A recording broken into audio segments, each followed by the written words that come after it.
There was a 16-year-old driver. He had just gotten his driver's license. He wasn't paying attention, and next thing you know, he looks up and he hits me going about 50 miles per hour.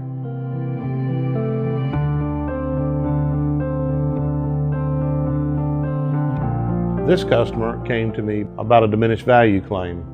This being a high-end BMW, we knew that there'd be a significant amount of diminished value based on the repairs that were done to the vehicle. I came in here expecting that it was going to be a 30 to 45 minute evaluation. They came out and said that, we're very sorry, but we found some things that you need to take a look at. Upon first inspecting the car, I found that the body lines were off. The gaps and the cracks between different panels, the tail lights, deck lid, quarter door, was not consistent with BMW standards, BMW quality. BMW is very particular about how you repair one of their vehicles, and millions of dollars go into engineering how those vehicles will react in a subsequent collision after a repair. Within the trunk, I can look in here and I see that there's damage here that's been marked by someone else other than myself. They know the damage is here and it has not been fixed.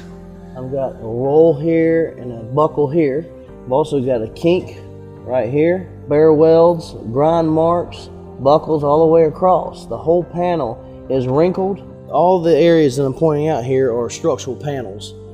Structural mean that's the main support of the car. These are unibody cars. All the parts work in conjunction with each other. If it's involved in another crash or an accident in this same area, and all this damage is still here, the vehicle's not going to respond the way it's designed to respond in the crinkle zones, the collapse areas, and so forth. The damage is going to travel further into the vehicle than what it's supposed to, and thus putting occupants of the rear seat in danger. Well, this buckle right here is a crinkle zone or collapse point that did exactly what it was designed to do in the accident. The problem is the damage is still there. And if you look closely, it's right there at the airbag. So now we have a major safety issue.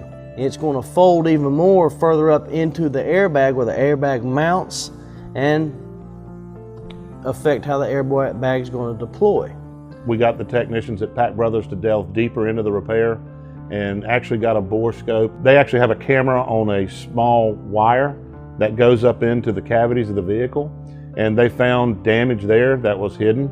I found burn welds, I found rust already starting, but eventually that metal fatigue from the rust eating through it is going to weaken the metal, and if that car is hit right here, it's just going to peel away and rip away and not collapse like it's supposed to. The side door did not shut correctly, and you would actually have to slam the door as hard as you can to get the door to be completely flush, which really concerns me because, that's where my 5-year-old sits. And that's scary. It's a scary thought for me. I'm a father too. I wouldn't want my kid riding in that position. I wouldn't want my kid riding in this car until it was repaired correctly, because I wouldn't want that on my conscience. You never know what kind of repair you're going to get until someone checks it out. The customer thought it was actually a good idea to go to this shop because the insurance company recommended the shop, and the shop said that they could fix it properly, that there were no safety issues, and the shop actually told the customer that they had a certified BMW tech that would be working on the car. They recommended, and they said that it'd be easy for them to take it to the specific body shop, and it was a certified body shop, so I thought. So there was no reason for me to think that I wasn't taking it to the best place there was. You can get all the certifications you want all day long. It doesn't mean you're going to fix the car correctly. Corners were cut to speed up the repairs. When an insurance company recommends a shop, they're not recommending that shop for your best interest. Their goal is to get the car fixed as cheaply as possible, to keep the bottom line down for the insurance company. They're called DRP programs, direct repair programs. If the insurance companies recommend them, you don't want to go there because they're working for the insurance company and not you. You should be very wary of any insurance company that wants you to go to one of their shops. In North Carolina, that's called steering. I had no idea that took place. I mean, again, I just thought I was taking, it was a suggestion, And it was one of the biggest places, and they're well known and reputable, and I was like, okay, that sounds like a good choice to pick. When you go into that body shop, say, do you have a contract with the insurance company that's repairing my car? And if the insurance company has a contract or a direct relationship with that body shop, you should seek out a body shop that's working for you. After you get it fixed, unfortunately, you have to get a diminished value report and have someone else take a look at it, because at this point I'd have to say you just really don't know. Otherwise, you could be putting yourself and your family in danger.